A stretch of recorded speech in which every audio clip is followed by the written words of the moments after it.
आप सभी का स्वागत है जे के ब्रोकेश चैनल पे। और आज हम देखने वाले हैं एपिसोड नंबर 29 को। तो 29 को स्टार्ट करने से पहले थोड़ी सी हम 28 की रिकैप कर लेते हैं।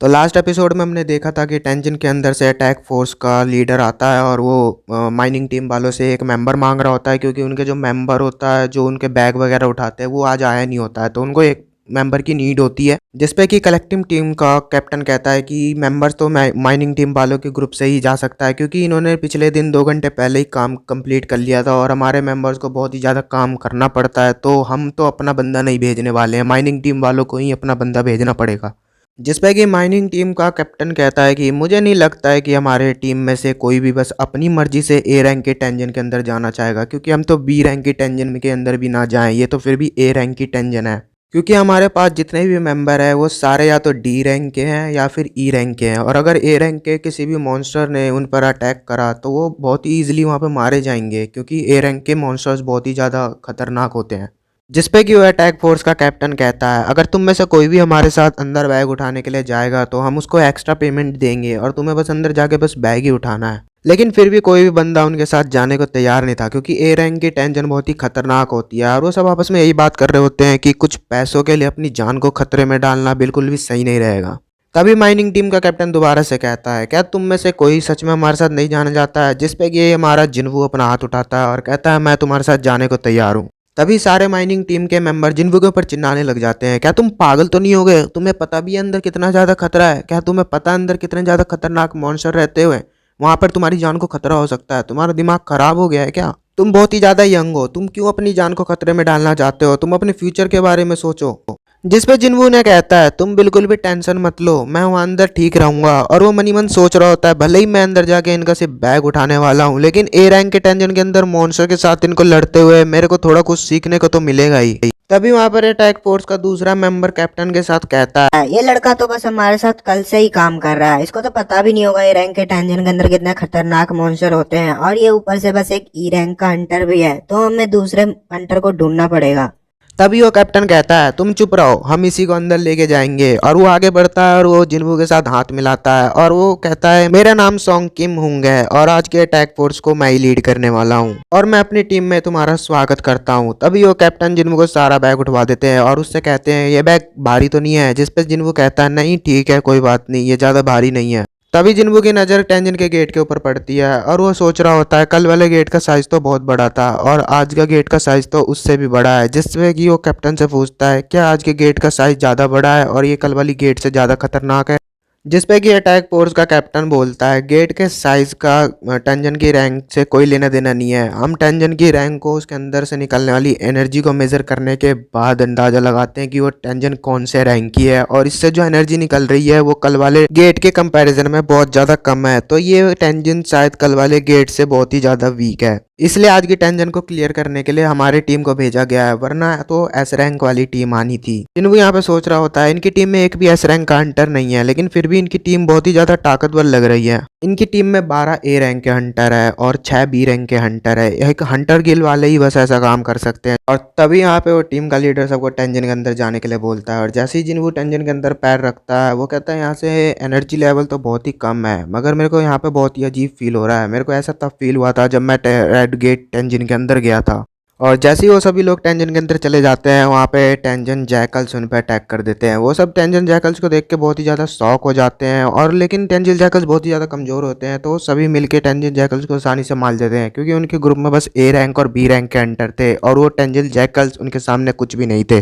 लेकिन वो सभी लोग साथ में ये भी सोच रहे थे कि टेंजन जैकल्स आखिर यहाँ पे ए रैंक के टेंजन के अंदर क्या कर रहे हैं, क्योंकि ये तो सी रैंक के मॉन्स्टर्स हैं और ये बस सी रैंक के टेंजन के अंदर ही होते हैं। इनका यहाँ पर होना बहुत ही अजीब बात है, क्योंकि ए रैंक के मॉन्स्टर्स जैकल्स को बहुत ही आसानी से मार देंगे। अगर जैकल्स अपना खुद का टीम बना के एक सिंगल ए रैंक के मॉन्स्टर पे भी अटैक करते हैं फिर भी वो मॉन्स्टर इतना ज़्यादा ताकतवर होगा कि इनके पूरे ग्रुप को अकेले मार सकता है। ये लोग आखिर यहाँ पे कर क्या रहे हैं। जिसपे कि वो टीम का कैप्टन मनी मन सोच रहा होता है, आज मैं पहली बार किसी टीम को लीड कर रहा हूँ और अगर मैंने आज इस अपनी लीड में टेंजन को क्लियर कर दिया तो मेरे को हंटर गिल्ड वाले इस बी टीम का ऑफिशियल लीडर बना देंगे, क्योंकि ना ही मैं एक गिल्ड मास्टर हूँ और ना ही मैं एक वाइस मास्टर हूँ, लेकिन फिर भी मैं ए रैंक के सभी हंटरों में से सबसे बेस्ट हूँ, तो मैं ऐसा कर सकता हूँ और मैं ऐसा करूंगा भी। तभी वहाँ पे जिन्वो एक मरे हुए जैकल के पास जाके बैठ जाता है और कहता है इसके गले में तो रस्सी का निशान है, लगता है ये तो यहाँ का मॉन्स्टर होगा, पालतू है, जैसे कि कोई भी पालतू कुत्ते को पालता है। इस पे कि वो टीम लीडर कहता है, मुझे लगता है कि किसी मॉन्स्टर ने इसको अपने पास रख रखा होगा एक जंगली कुत्ते की तरह, ताकि वो इससे शिकार करवा सके। तभी जिन्वो उससे कहता है, क्या कोई एक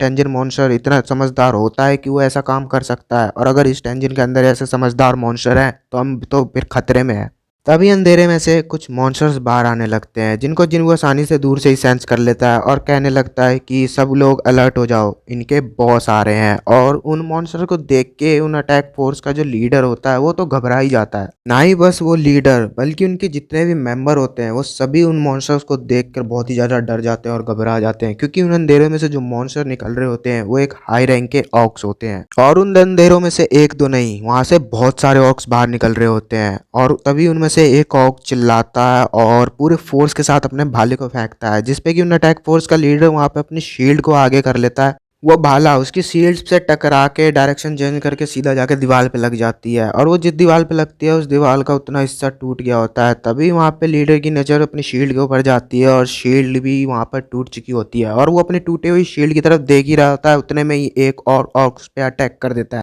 तभी देखते देखते वहां पे जो बाकी के ऑर्क्स होते हैं वो भी उन पे बड़ी तेजी से अटैक करने लग जाते हैं, जिसपे कि वो जो लीडर होता है अपने बाकी के टैंक और बाकी के मेंबरों से बोल रहा होता है कि इनकी नज़र हमारे मैजिकल हंटर्स पे है, तो उनको जाके प्रोटेक्ट करो। पे कि वो सारे मैजिशियन बोलते हैं, तुम बिल्कुल भी चिंता मत करो, हम लोग बिल्कुल भी कमज़ोर नहीं है, हमको हल्के मत लो। तभी उनमें से एक मैजिशियन अपनी फायर मैजिक का यूज़ करके एक ऑर्क पे अटैक करता है, लेकिन उनका उस ऑर्क पे कुछ ज़्यादा खास फर्क पड़ता नहीं है, क्योंकि उसके मैजिक में इतनी पावर नहीं होती है कि वो ऑर्क को थोड़ा सा भी मतलब डैमेज कर पाए। तभी वो ऑर्क दोबारा से उस मैजिशियन पे अटैक करने लगता है, जिसपे से कि वो पीछे से मैजिशियन हंटर आती है और वो अपने मैजिक पावर से उसको बांध लेती है और कहती है मैं इसे ज़्यादा देर तक नहीं बांध पाऊंगी, मैं ज़्यादा से ज़्यादा इसे 5 मिनट तक ही बांध पाऊंगी। तभी पीछे से एक और मैजिशियन आ जाता है, वो अपने पास से एक नाइट को समन करता है और वो कहता है मैं अपने मैजिक से बस 2 ही क्रीचर को समन कर सकता हूँ, जिसमें से एक तो ए रैंक का होता है। वो क्रीचर बिल्कुल एक नाइट की तरह लग रहा होता है और वो उस ऑर्क पे अटैक करना स्टार्ट कर देता है। साथ में ही वो मैजिशियन सबको ये भी बता रहा होता है कि किसी भी क्रीचर को सम्मन करने के बाद वो कोई दोबारा से मैजिकल पावर का यूज़ नहीं कर सकता है, क्योंकि इस प्रोसेस में उसकी जो जितनी भी माना पावर है वो सारी कंज्यूम हो जाती है, और अगर ऑर्क्स ने उसके इस नाइट को भी हरा दिया तो उसके पास कोई और ऑप्शन नहीं बचेगा, ये तो उसका ट्रम्प कार्ड होता है।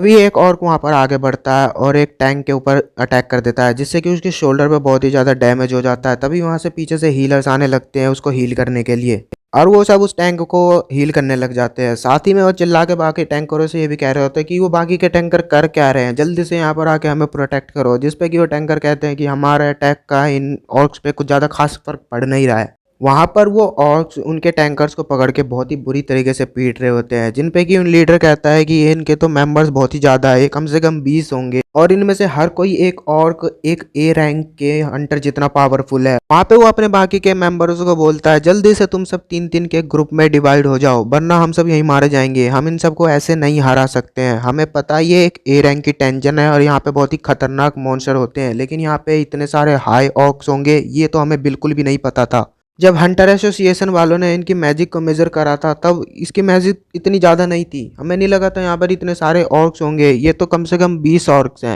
तभी वहाँ पर दूसरा हंटर कहता है नहीं रुको, यहाँ पर तो 22 ऑर्क्स हैं, हमारे पास सिर्फ मेंबर ही कम नहीं है, हमारे पास तो पावर भी बहुत ज्यादा कम है। इनमें से हर एक ऑर्क एक ए रैंक के मॉन्स्टर जितना ताकतवर होता है, और हमारे पास तो सिर्फ 12 ही ए रैंक के हंटर्स हैं, हम बाकी तो सिर्फ बी रैंक के हंटर्स ही हैं।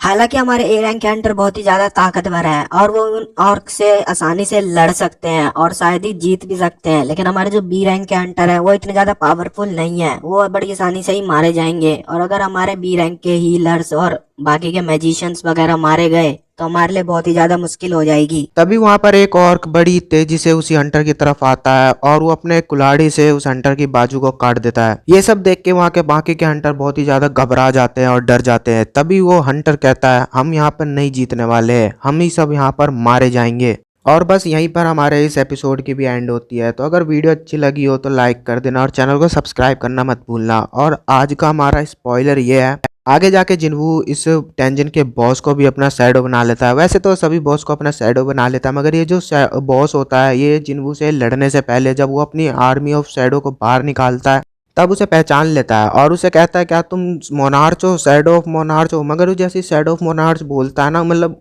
ग्लिच सा होने लग जाता है उसकी वॉइस में। और मतलब क्योंकि यहाँ पर जो जिन्वू की जो सिस्टम है ना, वही नहीं चाहती कि जिन्वू को इसके बारे में पता चले। और वो जो टस्क होता है वो जिन्वू को कुछ भी बता ही नहीं पाता है, वो वहीं पे चुप हो जाता है। तो टस्क के साथ आगे क्या होने वाला है और वो क्या जिन्वू को बताएगा नहीं बताएगा, तो हम नेक्स्ट एपिसोड में ही देखेंगे। तो उसके लिए चैनल को सब्सक्राइब कर देना और मिलते हैं नेक्स्ट वीडियो में।